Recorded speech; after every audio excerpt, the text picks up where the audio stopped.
You never know what your addiction is gonna be until you try it for the first time.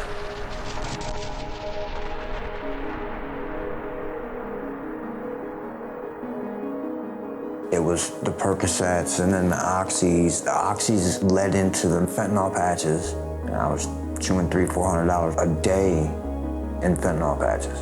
And then when them got too expensive to pay for anymore, I turned to the heroin.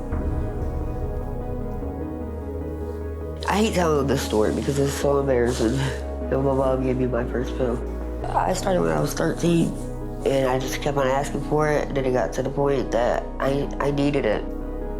2 years later, it got to the point, like, I want to get off of it. Like, how do I get off of it? You want to, but you don't know how.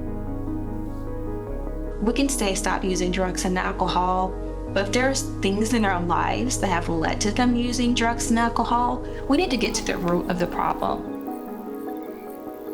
I got to do a lot of venting when I went, but my venting was a 30-year story for real, because I kept everything, even when I was a teenager.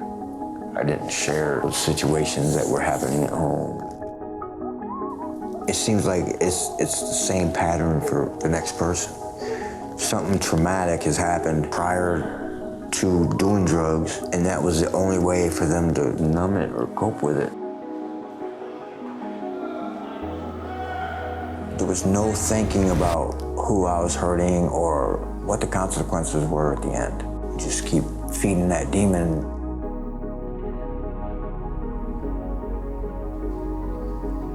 Sometimes these individuals have burned all their bridges with their families. We're your family now. We're the ones who are going to get you reunited with your greater family. We are there to help you get that purpose back. You're not just going to drug treatment, but you're entering a program where there's a team of people who are committed to you, where a court seeks to help people. We believe in families being together. We're trying to change your entire life. What was a typical day like? Full swing addiction.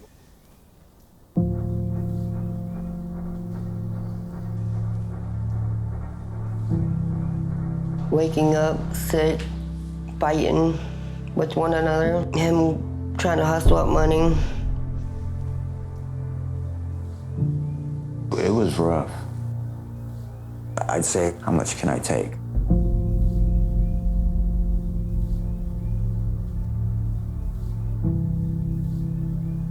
But to sit back and think of selling our TVs, and that money would run out that day. Or your minds are already racing. What are we gonna do? Where can we come up with some money? Like I said, you don't realize what you do to other people. Just as long as you get high. We didn't care. But you get to the point to where you don't feel your high. So you want more, because you want to feel that feeling you felt when you first did it. Because you knew as soon as you did that dope, all was well. You was ready to function. You was Superman. You really don't know where bottom is until you've actually truly gotten there. But when you're really dedicated to that change, doing the hard work, sticking with it, and not making excuses for when you might mess up or trip along the way, I think that's the attitude that you need, that you set your sights on the prize, being your child or children, and you don't let anything get in the way.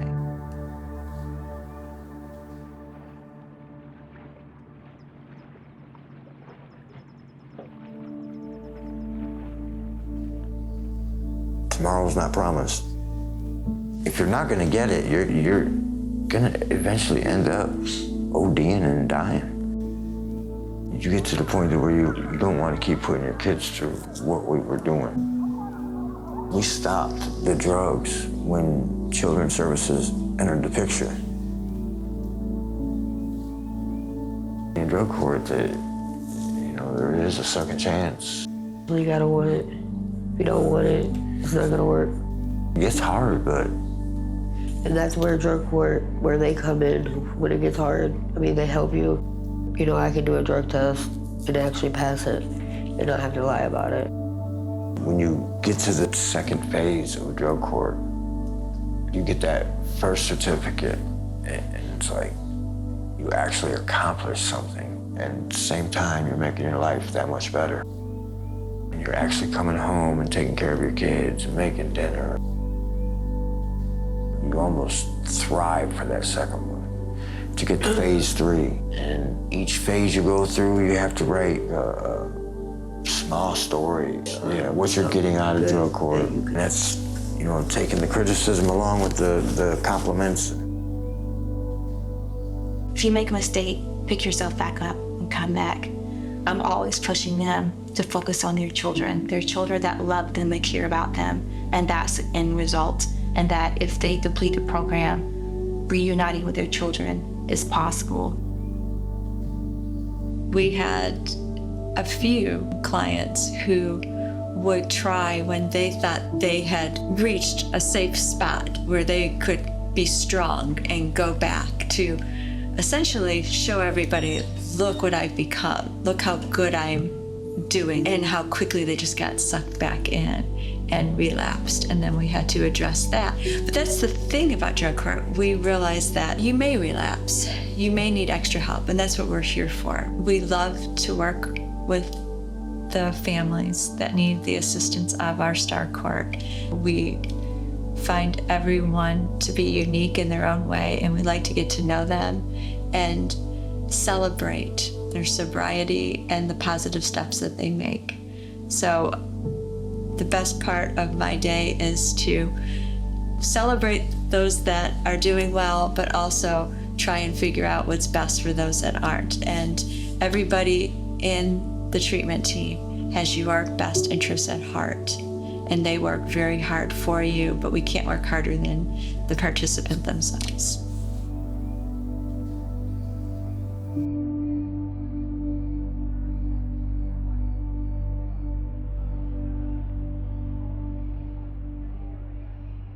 The 3 questions were, how has your addiction impacted your children? What supports do you have in place to parent sober and drug-free? And what guidance would you give to the other family drug court participants that may help them get to the next phase? The impact my addiction had on Riley was just that.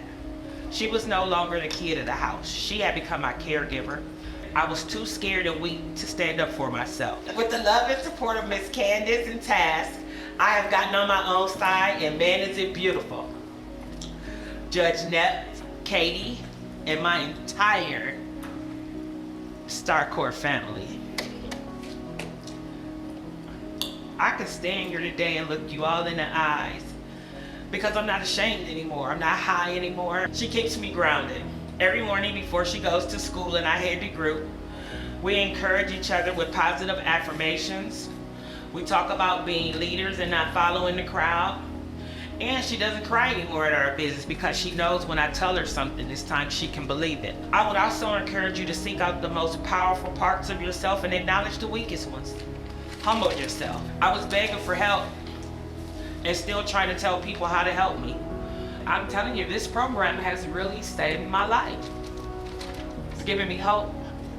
It's giving me a lot of hope.